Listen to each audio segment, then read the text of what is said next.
Alors bonjour à tous, bonjour les modèles et les amateurs de Tamiya. De toute façon, casquette Tamiya, sujet Tamiya. Et là, Cyril de Modélis 34, il m'a amené deux nouveautés que je vais vous présenter. Et là, on va commencer par cette Fiat Abarth 600, hein, la 1000 TRC. Vous allez dire, bah, ceux qui suivent la chaîne, j'avais fait le montage en intégrale. Elle est là d'ailleurs, hein. La voiture qui est d'ailleurs, j'ai toujours pas fait rouler. Il faut absolument que je la fasse rouler. Donc c'est une caisse qui est quand même hyper sympa, hein, une maquette roulante. Et moi, la principale difficulté que j'avais eue, hein, c'est la peinture. Moi, je déteste, enfin, j'aime pas ça, peindre. Les voitures, c'est pas trop mon truc. Moi, c'est plutôt la méca, les bidouilles, les choses comme ça.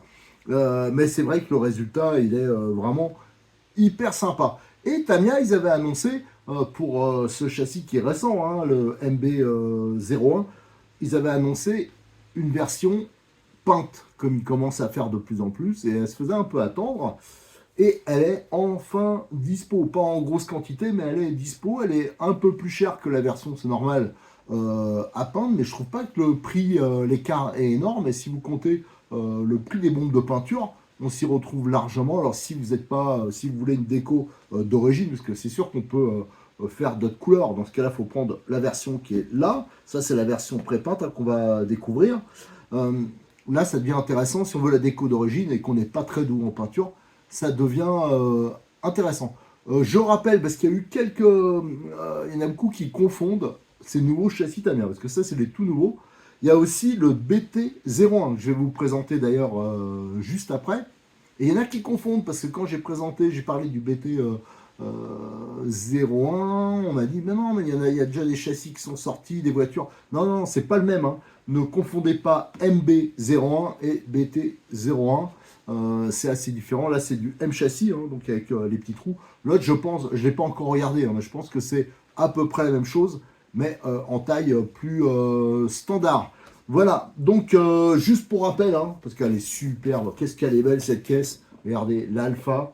Ça, c'est le deuxième châssis qu'ils ont sorti sur le châssis MB01 et qui est encore dispo. Alors peut-être que celui-là, ils le sortiront aussi à peindre, mais j'ai l'impression que la déco, je ne l'ai pas encore monté, hein, mais ça, c'est la prochaine que je me monte.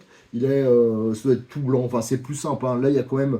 euh, C'était un peu plus hard niveau peinture pour quelqu'un comme moi qui est nulos. Alors, le truc qu'on va faire, on va ouvrir la boîte, on va regarder ce qu'ils ont fait exactement dessus, hein, au niveau peinture. Et après, je vous remontrerai vite fait, hein, pour ceux qui n'avaient pas vu les vidéos, cette super caisse, hein, cette maquette roulante qui a été, j'ai vu, elle se fait pas mal descendre, hein, par les amateurs de Tamiya, un peu comme moi. J'ai vu sur les réseaux sociaux. Mais disons qu'ils ont voulu faire un système comparé à la génération d'avant, donc les M05 et M06, qui soit plus polyvalent. Avant, fallait, si on voulait une traction ou une propulsion, bah, il fallait prendre soit une M05 ou une M06. Avec le MB01, dans la boîte, il y a tout pour le passer soit en traction, soit en propulsion, avec trois empattements différents et même des positions de moteur qui sont différentes. Donc ça laisse un gros choix, des grosses possibilités d'adaptation. Par contre, automatiquement, il ne peut pas avoir une configuration traction idéale ni propulsion idéale, hein. C'est une affaire de compromis. Alors c'est pour ça, c'est vrai que j'y pensais plus. Il faut absolument que je la fasse rouler cette voiture et il faudrait que je me monte une version traction. J'avais pensé à la Mini. Alors j'hésitais à me monter celle-ci et à faire une carreau que j'aurais monté, voilà, juste pour de l'expo. Et par contre, l'Alpha, ben, je l'aurais monté en traction et j'aurais adapté une carrosserie mini. Ça, c'est un projet que j'ai depuis un moment. Mais pour l'instant, ils n'ont pas sorti de voiture avec la carrosserie, voilà, qui est prévue directement en montage traction. Donc ça me semblerait intéressant de le faire à l'occasion. Alors, je vous rappelle un truc, hein, au début de chaque vidéo, je vous mets un code promo, hein, qui est valable chez Modis34, qui vous donne 5% sur l'ensemble de son site, même si c'est des promos, enfin toute l'année. Je rappelle, ça c'est important, parce qu'il y en a qui m'envoient des messages, mais là, j'ai pas la case du code promo. Non, il faut être enregistré sur son site, comme ça vous remplissez, et à la fin, ça vous le propose. Et surtout, depuis le 1er janvier, hein, 2024, ça c'est un truc que je voulais depuis longtemps, que j'avais proposé, il y avait les petits kits dépannage. C'est quand vous lui achetez une voiture, Alors ça, c'est vraiment à ma demande et c'est moi qui l'ai fait. Donc ils sont universels. Il y en a pour le huitième et pour le dixième. C'est pas pour une voiture spécifique, hein. C'est les kits dépannage. Donc dedans, parce que souvent un débutant, quand il achète une voiture, ben, il a rien. Il n'a pas de double face, il n'a pas de collier, il n'a pas de vis d'avance. Enfin, voilà, et donc le moindre problème, il est couillon. Donc c'est pour ça que je dis, ce serait bien de mettre au moins deux, trois colliers dedans, parce que des colliers, on n'en a pas de cette taille souvent, du double face pour coller les contrôleurs, les récepteurs. Ça aussi, généralement, on n'en a pas. Des roulements, alors c'est des 5-10-4. Il ne peut pas faire un truc spécifique pour chaque modèle, hein, mais la plupart, allez, on va dire 80-90% des voitures, hein, il y a du 5-10-4 dedans. Des clips de carrosserie, parce que ça, généralement, on n'a pas en rab, et de la visserie inox. Voilà, ça, je le rappelle, quand vous lui achetez une voiture, vous avez automatiquement ce kit dépannage qui est avec. Et moi, je trouve ça hyper pratique. Quand j'ai débuté, ça, j'aurais bien aimé avoir ce genre de petite attention parce que ça sert tout le temps. Voilà. Allez, maintenant, ce qu'on va faire, on va regarder la boîte. Allez, j'ai mis la boîte devant moi. Alors, je ne vais pas vous refaire la présentation complète, hein, les grappes, les choses comme ça. Ça, on l'avait vu avec la boîte de la version à peindre, hein, donc qui est ici, hein, une fois fini.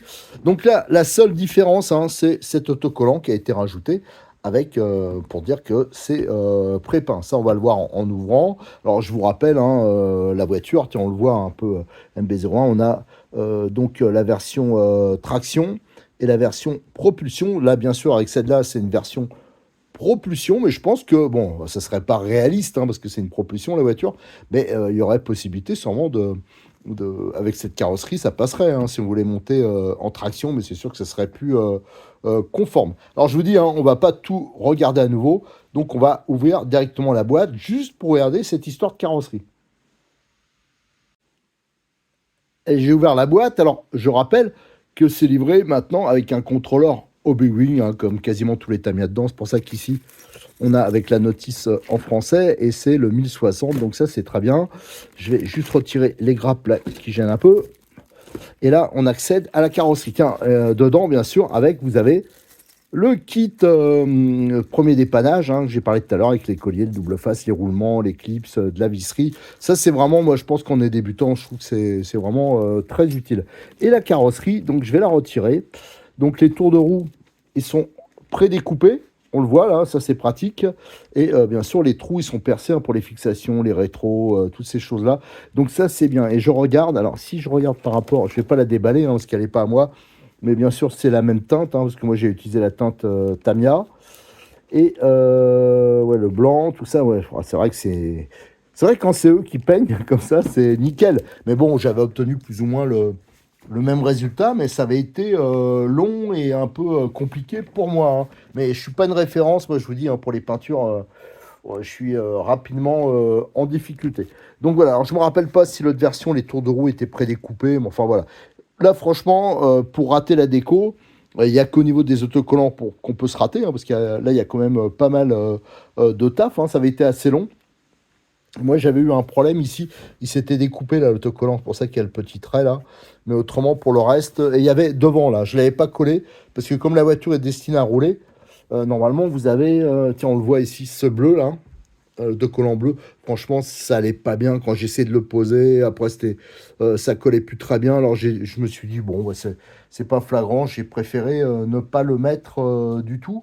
Par contre, plus tard, je rajouterai les éclairages, hein, parce que c'est prévu d'origine pour voilà, mettre les feux à l'avant, tout ça. Donc, ça, on le fera pour faire vraiment maquette. Parce que comme je vais sur les rassemblements de voitures anciennes, échelle 1, c'est vrai que ce genre de voiture, c'est quand même hyper sympa. En tout cas, voilà, ce qui est bien, c'est que la peinture, bien sûr, elle est nickel. Là, c'est sûr que tout ce qui est encadrement, là, c'est vraiment impeccable, hein, parce que quand on veut le faire, je vous dis, hein, c'est pas toujours évident. Alors, ce qu'on va faire, hein, donc ça, on l'a vu, je vais vous remontrer la voiture. On va reparler un peu, hein, pour ceux qui ne connaissent pas ce châssis.